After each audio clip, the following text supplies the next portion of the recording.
herbal products and practice individually on a patient. So that's one reason why that's highlighted. We had a promise from the MHRA through the negotiations that we've done to include animal products and mineral products when we got statutorily regulated. That was the promise. Now we're not getting statutorily regulated, or it looks like we might not. That promise has disappeared as well. Of course, the legislation on herbal medicines, which is European-wide, doesn't differentiate between a plant from China and a plant from Europe. They're all under the same legislation. So to some extent, we have to work side by side with people who use other forms of herbal medicine. But we have to make sure that the training for Chinese herbal medicine or Chinese medicine is clearly defined, and that people have to actually have that training before they can actually practice it. That I agree with.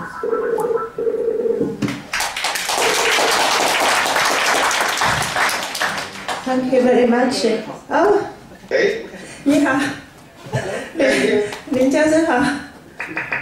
你好，你好，我们你们能看到你，看到你啊，谢谢。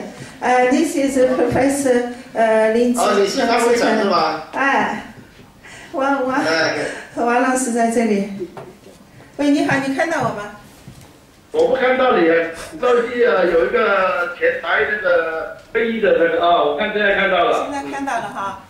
那个我们都在会场，等待你给我们介绍你在欧洲立法的经验。好的。Yeah. So let's welcome Professor Tcm from Australia, Skype us.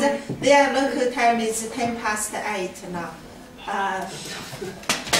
你要我讲英文还是讲英文吧 ，English please. 英文可以。Okay, good morning. It's my pleasure to be here with you, and I wish your conference be successful. 信号就不要了吧？那视频的这信号。Can you hear me now? Can you hear me? Yeah. Right. Yeah, I would like to introduce you the legislation in Australia, the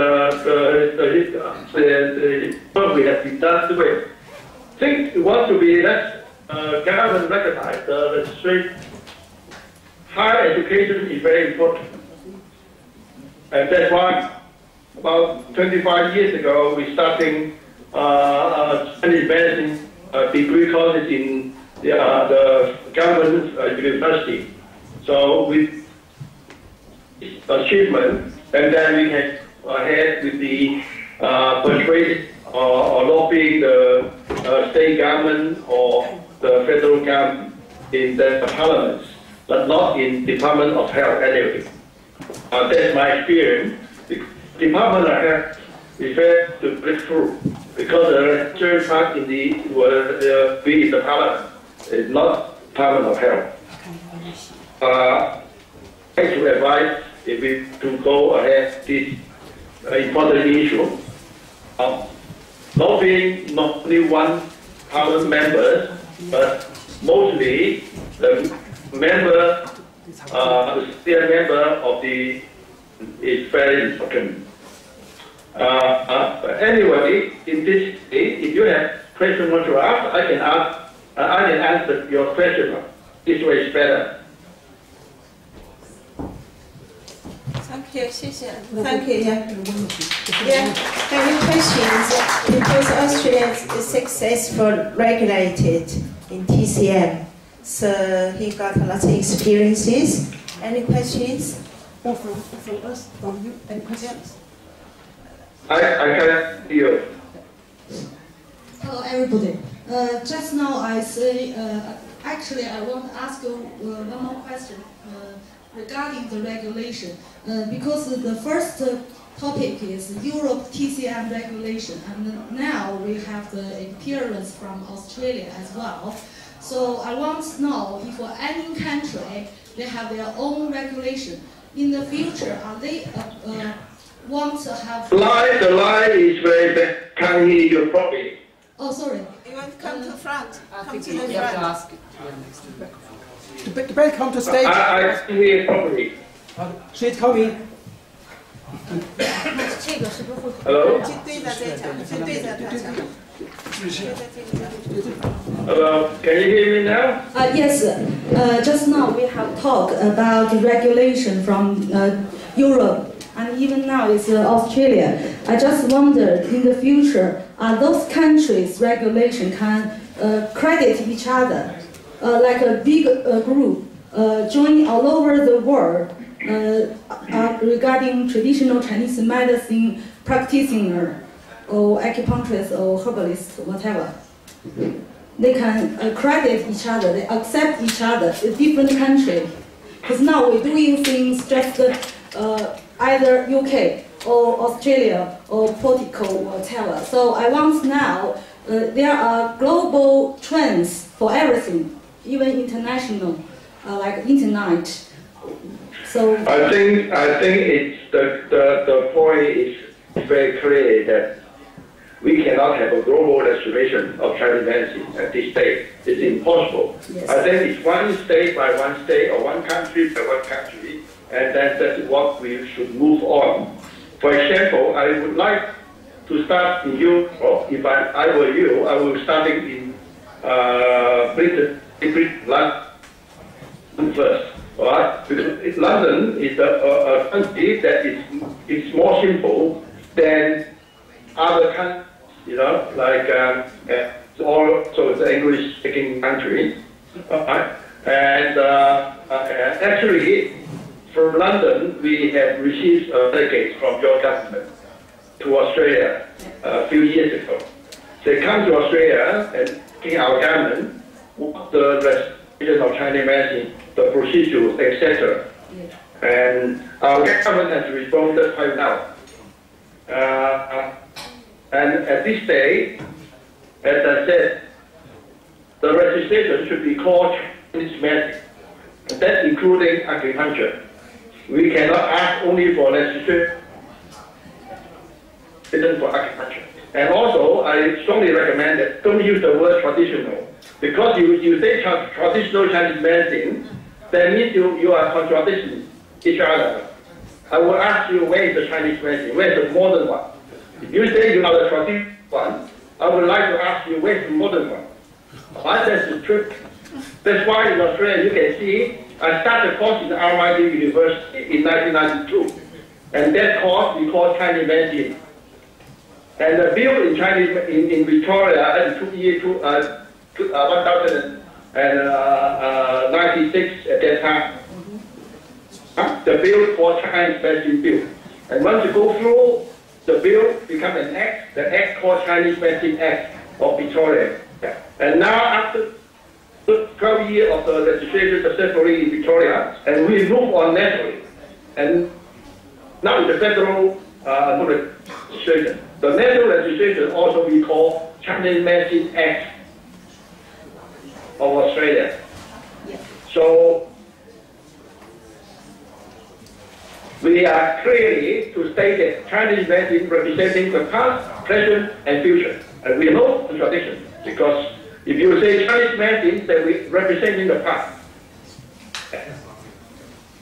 And we are representing the present. And we are representing in the future. In my experience, it's important is lobbying of member of parliament. The member of parliament know what Chinese medicine means, other than to go through the health department. Thank you. Thank you very much. Any question from here? Any do you want to? Okay. Any other question? Any? From you on the TCM Chinese medicine regulation, such as in the what's happened? Time is over. 是他们管的。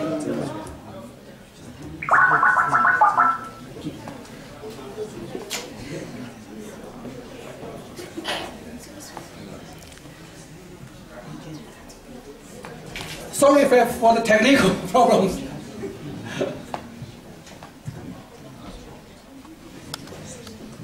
But I will say we should be thank you. You lead all of us to striving to our statute regulation for that nearly 20 years now. So my question is, I think you know early this year, the Mr. Walker announcements we finished we struggle the statute regulation. My question is, do we have another opportunity to striving again to making our successful to our statute regulation?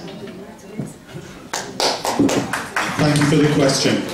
The report actually is a private report from David Walker personally. It didn't come from the committee, and it's gone to government, and the government has to respond, and the government's going to take a while to respond. I've talked to people in various positions of authority, and they told me it's not high on the list. What we have to do first is to prevent the government from accepting that report. I mean, in the report, one of the really dangerous ideas is that the whole of medicines, herbal medicines, Chinese herbal medicines, will be pushed into food law. And that's a real big problem because foods aren't suitable for treating disease. So if you have a herb which has got something like berberine in it, for example, Huangliang, Coptis chinensis, that's never going to get a license as a food. And already we can see in Denmark, since Charlie mentioned Denmark, I'm going there to stand in case of a court where they're trying to take away a whole lot of Chinese herbs on the basis that they can't be registered as foods.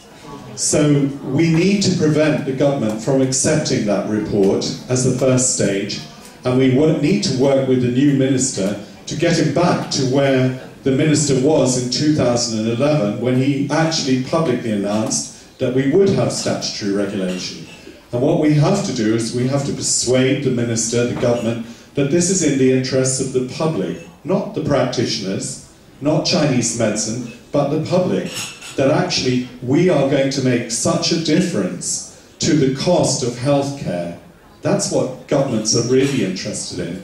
They can't go on the way that they are at the moment. The cost of healthcare is just prohibitive, and whether you talk to politicians here in the UK or you talk to politicians, as we have done in the European Commission, they say the same thing. We can't really afford this. So we have to persuade the case that actually we are economic and we're effective. And if we can do that, then I think we will get statutory regulation. I think it's going to take a while. I think the promise, we almost got it in 2008, 2009, and then in 2011. I think it's going to take a few years, but we cannot allow the government to sideline us and push us into the Professional Standards Authority, because that's a trap. It really is a trap, and we need to fight, all of us together, to prevent that from happening. Thank you very much. Now we have last question. Yeah, Sophie, give the... Have the members of the board of the working group considered issuing their own report if they are unhappy with the private report which emerged after all of that work that you all did together? Would that not be a further step, at least, to having the agreed position of all the board members rather than an individual report, as appears to have been the case? Okay, over half the committee, well over half the committee, saying not in our name. That's the first step. The second step is we wrote a detailed critique of David Walker's report, which you can see. It's on our website, for example, and I'm very happy to show you what we wrote, which amounts to an alternative report. We have already written a report. It appeared in 2008. It's called the Patillo Report, and it actually calls for statutory regulation. It's about 300 pages long, and we also wrote another report in 2005. It's also about 300 pages long, pointing out all the reasons why it should happen. We don't need to write more pages. What we need to do is get under the skins of the politician so that they can't sit down without a feeling of pins and needles, because they're not actually measuring up to what the public want. And this is a public debate. You know, the way that we actually win the war, and it is a kind of war, is to get the public on our side and to have very clear ends and get the public to write to ministers. They don't like that because they suddenly realise that they're losing votes. That's why when ministers start actually behaving themselves and thinking properly. So that's what we need to do. We have got an alternative. It's already published. Thank you. Okay, very last one, yeah?